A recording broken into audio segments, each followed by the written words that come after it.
Before Lorena Bobbit, there was Sada Abe. And Sada Abe would lop off the junk of her former lover, Kachizo Ishida. Sada Abe was born May 28, 1905, at a time when Japan was modernizing rapidly. They were now officially becoming a military force, an empire. And also she was born to 7th of 8 children, so her parents were distracted. She was able to do whatever she wanted, pretty much. She could have free reign to do whatever. Hung out with the rough crowd after school, and she dreamed of becoming a geisha because she liked the glamour of it, all the fanciness.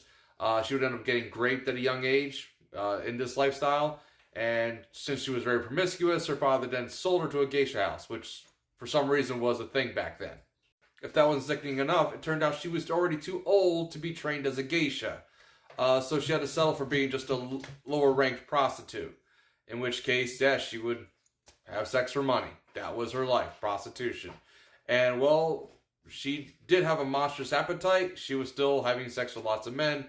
Some of it for money, some of it for free. She would end up contracting syphilis, and she would have to be unlicensed for that. Now, she's an unlicensed prostitute running around the streets of Japan, trying to find unlicensed brothels to, well, make a living. When she wasn't bouncing around from brothel to brothel, she was trying to find other ways to make money, being a maid, being a waitress. She also eventually was convinced to start an apprenticeship so she could have her own restaurant one day. So she started an apprenticeship at a restaurant owned by a man named Ishida. Ishida was a very wealthy, very womanizing Casanova dude at the time who was also married, and she would fall in love with him. She just couldn't get enough of him. Her previous lover said that she had an appetite to no end, and initially they couldn't get enough of it, and then they realized they were exhausted because they just could not keep up with this woman. And this guy Ishida would find out that this woman would have an amazing appetite, just like her previous lovers would say, and even though he was a womanizer, was married at the time, he couldn't keep up with her. Just could not, but man was he loving it. They were doing all sorts of different crazy things. Their affairs were incredibly passionate. Got to the point where they would just do all sorts of games with each other, including erotic asphyxiation. They would regularly do this to each other, strangulation during intercourse, and that kind of stuff to get each other their rocks off, I guess. And it got to the point where they're doing it so often, his face would not return to normal after the strangulation. And then one night she decided, well, she didn't want any other woman to have him, so she decided to him to death. Strangled him, and then while she's sitting there laying next to him, his corpse, she decided she wanted a piece to take with him. And that piece would be his junk.